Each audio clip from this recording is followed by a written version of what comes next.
Hello and welcome to Tuesday with Luther.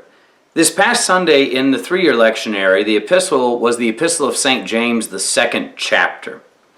Luther and a lot of Lutherans who have followed Luther have had some issues with St. James's epistle because it talks a lot about good works.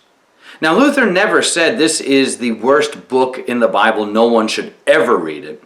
What he did say, though, is that this is a book that you're not really going to find that comforting forgiveness, that faith alone justification. You're not going to really find that in James. You're going to see a lot more of what is or are the fruits of faith, meaning good works, the baptismal life, the Christian life.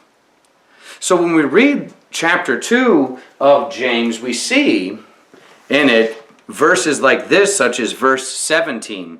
So also faith by itself, if it does not have works, is dead. So you read that and that sounds, fun. And then when you read the next verses, but someone will say, you have faith and I have works. Show me your faith apart from your works, and I will show you my faith by my works. So when James mentions this, we want to pin faith and good works against each other. One has faith and the other one has good works. Luther says this, and this is a great little resource. It's Martin Luther Through Faith Alone. It's a fantastic little resource that can be used for daily devotions. It has every day of the year from January 1 to December 31st, and it's themed. You have a Bible verse and then a short little meditation from Luther's works. And it's amazing. Luther says this from February 2nd. So there are two parts of Christian teaching that we must emphasize for Christians daily. Neither faith nor works can be ignored. For when faith isn't preached, when no one explains how we are joined to Christ and become branches in Him, then everyone resorts to their own works. On the other hand, if we teach only about faith, it leads to false Christians. These people praise faith, are baptized, and even call themselves Christians, but they don't show any fruit or power. That's why it's so difficult to preach. No matter how I preach, something goes wrong. Someone always goes off on a tangent. If I don't preach about faith, the result will be useless and hypocritical works. If I only emphasize faith, no one does any good works. The result is either useless, faithless do-gooders, or believers who don't do any good works. So we must preach the message to those who accept both faith and works.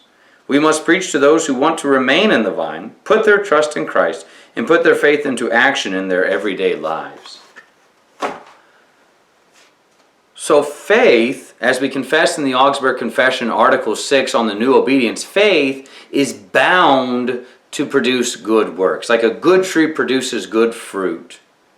Faith lives in love for the neighbor. As we sing in hymn 555, Salvation unto us is come, faith alone can justify works, serve the neighbor, and supply the fruit or proof that faith is living. So when James says that faith without works is dead, or that he explains it, I will show you my faith by my works. Here is the proof that there is faith in me. A husband that loves his wife does things that are loving toward his wife, and the wife toward her husband. Children who love and honor their parents will act like it. We can't say, well, I'm baptized, I'm forgiven, so I'm going to go out and get drunk, go buy a bunch of porn, go home and yell at my wife and kids, and disobey the government and break the speed limit and not care about any laws. You can't do that. That's not faith. That's unbelief. That's cheap grace. That's taking the forgiveness Christ purchased and won for us on the cross and saying, if I need it, I'll know it's there. That's not faith, though. That's dismissing Christ. So when we look at the epistle of St. James, we shouldn't be afraid of it, but be comforted by it. In that he's showing us, here is the baptismal life. It is in love for your neighbor. You'll see it in the works you do. And when those aren't happening, you don't have to sit there and go, okay, how can I do good works? Like Luther says, you can't just preach on good works because then you'll just trust in those good works. Rather, we have to get back to the root of the issue. the faith. And how does faith come? It comes by hearing the word of Christ. So how do we live that baptismal life? Is receiving the gifts of Christ. Receiving his absolution, being fed his body and blood, being brought back into that remembrance of our baptism, in order that we may know who we are. We are not children of darkness, but now because of Christ, in our baptism, we are children of light, and we walk in that. We struggle with our sin. We struggle when we fail. We don't trust in our success. We trust in the success of Christ. And in that is our comfort, that when we fail in those times of struggling, that symbol that we're both a saint and a sinner, saint because of Christ, sinner because of our fallen nature, is not an excuse to sin, but rather when we sin, we know that we are still holy because of Christ. He forgives us and loves us unconditionally. And in that freedom, why wouldn't we go out and love our neighbor? It doesn't make sense. It's like if you won the lottery, you won $50 million. You're not just going to go, eh. Or if you're stranded on a desert island and someone rescues you, you're not going to be like, I could have stayed there for a while longer. That joy happens. It's produced by faith. Faith is bound to produce good works. Faith loves and doesn't hate. So don't worry, what am I doing? Rather, what we are doing shows what dwells within the inner heart. The mouth and the hands are windows to the heart.